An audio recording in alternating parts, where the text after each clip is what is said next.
Good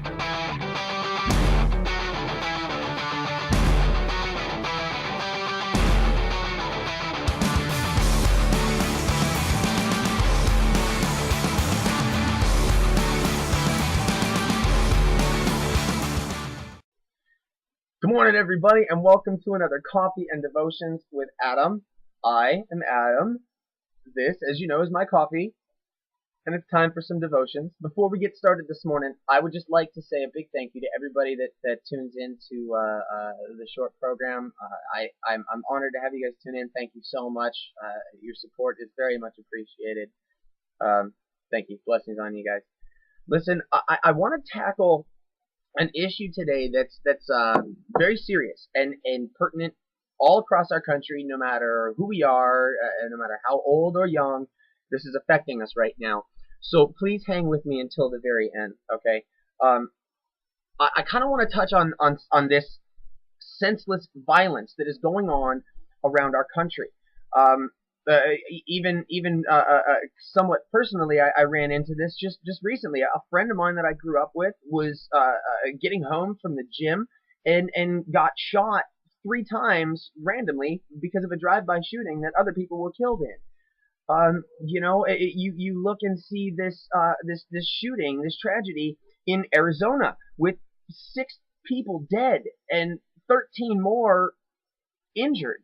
You see this here in Pennsylvania. We had that Amish shooting at the Amish school. This truck driver went in and shot these Amish kids, and you wonder what would make this otherwise normal person like walk into a schoolhouse and start executing innocent kids, or why would a 22-year-old student go and begin executing an innocent child or somebody in our government, why do these drive-by shootings just people get to the point that they go and just start randomly shooting each other, and I like the news, I like to pay attention to that, and I hear it on all of the news programs, from the Today Show to Good Morning America to the Bill O'Reilly, all of them. The teenagers, adults, elderly, everybody are asking that same question as to why. What has pushed this person over the edge? Why did they do this? And they're asking really hard questions all across the nation. And let me tell you, there is no easy answer. In fact, there is no single answer.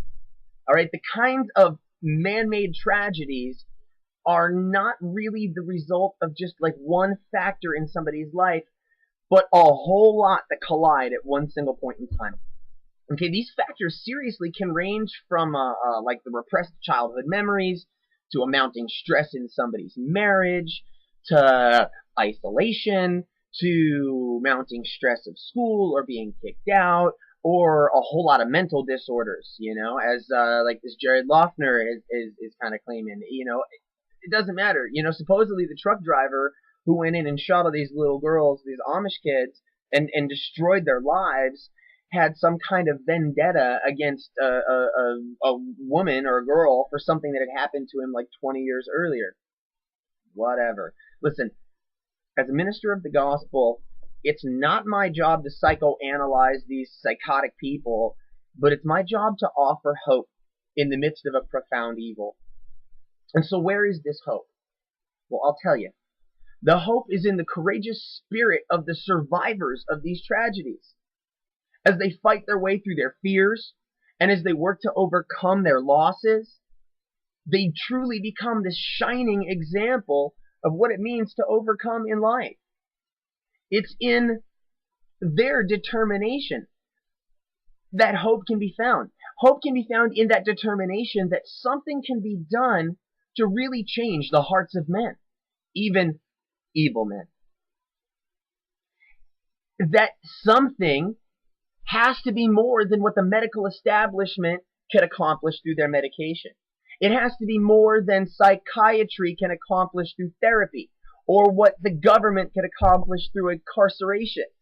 The problem of evil is that it is beyond the grasp of what any man can touch. It's beyond the grasp of what any of these organizations that are trying to help can touch. It goes much deeper than any psychologist or doctor could even probe. In fact, it was once said by Thoreau. He said, "For every 1,000 hacking at the leaves of evil, there is only one hacking at the root. The only one hacking at the root and the cause of evil is God, our Creator. Because ultimately, evil is a spiritual problem. It can only be answered with a spiritual solution.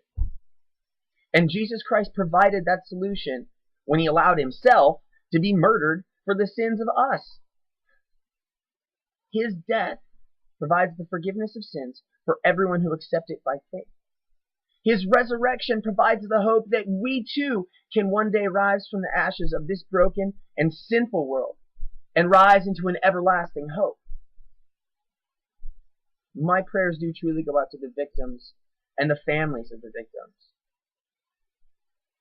And it's my sincere hope and prayer that the good news of Jesus Christ and the strong will and determination of the survivors will lead to a final and total eradication of this senseless violence and tragedies. But until then, I push on, striving for the upward goal and prize that is in Christ Jesus. Blessings on you all. Cheers.